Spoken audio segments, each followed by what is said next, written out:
Hey y'all, it's Morgan. Welcome to my happy place. Once again, I started a little project without starting to film it first. So let me fill you in on what I've got going on. So I'm going to try to repot my baby African violets, just to go ahead and get them into 4-inch pots. And so what I have here is a mixture. It's 1 part peat moss, 1 part vermiculite, 1 part perlite. So it's just even amounts. I have just a big plastic scoop, and basically I just got a scoop of each one, or well, maybe 2 scoops of each one. So I've done one of them. I am just popping them out of their pots. Here's the thing. When these are shipped from the Violet Barn, the potting mix ratio that they have is not for wick watering. If you look at their website, it does actually tell you that they would recommend, if you're going to use wick watering, to do a different mixture. And in fact, the one that I'm using, I believe, is the one that's on their website as well. So what I'm doing, I'm just pulling these out. I'm putting the, want to make sure that anything that falls off of them doesn't go into the new mix. And I have to say, I'm doing the wick watering. I've been using this rather thin piece of yarn, and it's been doing a great job. But I have to say, this actually down here feels a bit wetter than I would like for it to feel. And that is one of the reasons they do recommend repotting. This mix has more peat in it than what I'm going to be using. So it's going to be a little heavier, and it's going to hold the moisture more. It's not going to be quite as well draining. Now I'm just kind of checking the roots. I'm trying to loosen this up a little bit. If there is mix that is not bound up in the roots, I would prefer to remove it so that I can get the lighter mix with it. But these actually have a really well-developed root system, and yeah, that's all root. So I'm not going to mess with that. I don't want to set it back a whole lot. So here's what we're going to do. I have a 4-inch pot. Now, I did decide to go ahead and mix it up this time, and I'm using just the little cheapy Dollar Tree poly, I don't know what this is, poly something, and it's done well on the other ones. I only had 4 of them using this. It was a different color, but it is a little bit larger diameter, and I really don't believe it'll make a tremendous difference, but since I'm going in a bigger pot, I figured I would go ahead and do that. So I just ran that up through the bottom. I have a pretty good bit over the side, which that's not a big deal because you can pull it down later. My wicks are long. They're very, very long.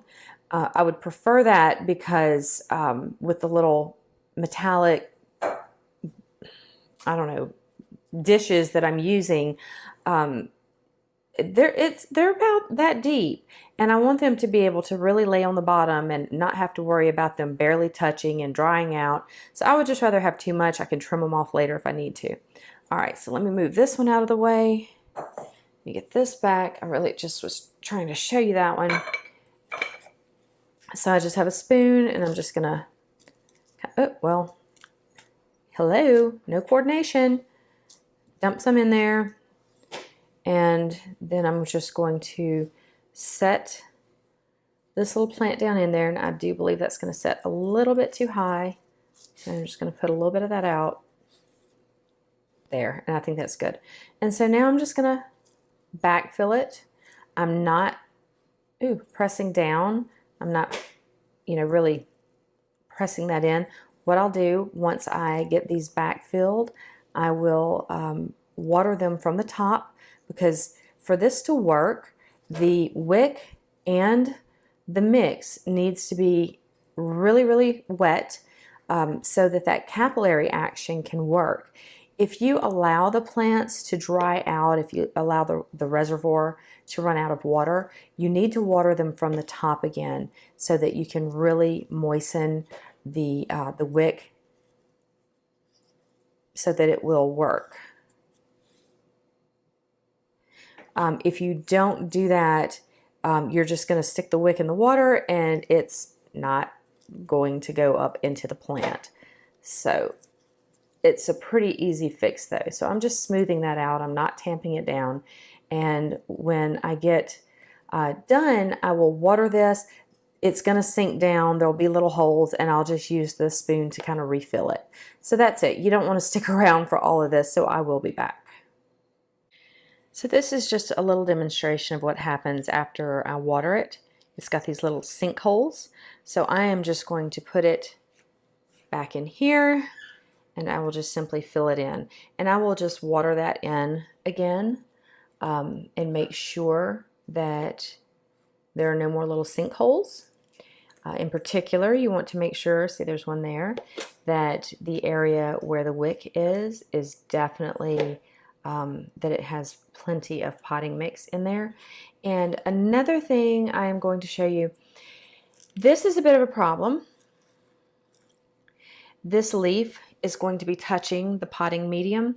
So what I'm going to do is get a thin layer of probably I will do half and half vermiculite and perlite, and I will just lay it across the top, sort of like putting pebbles or rocks over the top of cactus when you pot them so that it doesn't rot where it touches. And that's basically what I'm going to do, just to keep that out of the moisture until it grows larger. I want to also quickly mention that as I'm doing this, I will be peeling this label off and just affixing it to the new pot. Okay, so all of the violets have been repotted, at least the babies were. The ones that were already in the 4-inch pots have not been touched. I repotted last night. I was going to shoot a little video, but then I realized how late it was, so I figured I would do a follow-up today. So here we go. I have everyone back, you know, the wicks are in the water. And I do have to say, I don't see a tremendous amount of difference as far as the ones with the thinner yarn and then the ones with the material that I used last night. They seem to be relatively evenly moist to me, so I'm just not convinced that makes a tremendous difference unless it is a really small piece of yarn in a really large pot. But, you know, experiment, excuse me, at your own risk, I guess, with that. One thing I did want to address is evaporation. If you have your reservoir where it's like an open grate sort of thing, you're going to have more evaporation than you would with a more closed container. The reason that that is important is when it comes to your fertilization. When you're fertilizing and the water is evaporating, you're going to have a higher accumulation of the fertilizer and are at risk of burning the roots and having, you know, deposits and things like that. And by the way, those fertilizer salts in the deposits can clog up the wick. So just be cognizant of that. The last time when I put these in here, the water level had not dropped appreciably, but I could tell it had come down some. So I actually just put plain water in with it. I did not put water that had more fertilizer in case there is some evaporation. Mine are not tremendously open. We have been having drier air than we normally do. So, and I know that the plants have been thirsty, but, you know, just to err on the side of caution, that's what I did. Now, these little areas, they are open. Most of these, I actually have this little cutout is tucked up under there. So I could pull those forward. One of them I cut off completely, but I don't think that's a large enough of a surface area to be overly concerned. But, you know, that would be a really good thing to use your little TDS meter, if you have one, to check your parts per million. Check them when you put the water in there with the fertilizer, and then before you add more water or fertilizer, check it. If you're noticing that it has a higher concentration and more parts per million, just add regular water. If you are very low and your TDS is showing that your parts per million are about where you started, add the fertilizer. But just be cognizant of that. Anyhow, everybody looks pretty happy. I do have a couple of them that their leaves were really not over the edges yet, and This one is not touching. They are kind of hovering above it. I had one, now I'll never find it. I have, oh, here it is. This one where it was touching, and I did put the half vermiculite, half perlite here. Yes, that can get some moisture, but because it's so fast draining, it really does not seem to be a problem. The top of that, the surface of it is barely damp. So I think that'll be okay. And I just wanted to reiterate that I went ahead and changed some of these into the larger pot because the potting medium needed to be changed so that it was better with the wick watering. I'm glad that I did that because I think they were overly wet.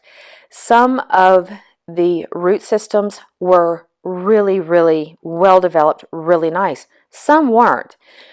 When you go to a larger pot, especially when you have something like this, where it is, that one did not have a really tremendously well-developed root system, you really have to be careful that you're not overwatering, whether you're using wick watering or any other form.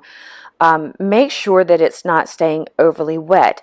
Because the root system is not well developed, you have more potential for root rot. That type of plant, I may pull the wick out for a day or two. If the wick gets dry, you do need to re-wet it, but if I feel that it's just getting overly wet, that is an option. But it is something to be aware of and pay attention to. You can't really just go in that large of a pot and set it and forget it. You got to wait for the root system to catch up so it's absorbing and you're not having that basically dead soil sitting there, which is a really good medium for bacterial growth and rot.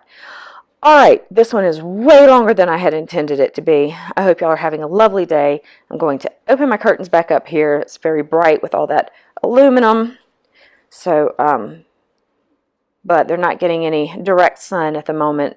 And I think they're doing okay. Keep you updated. Enjoy your day.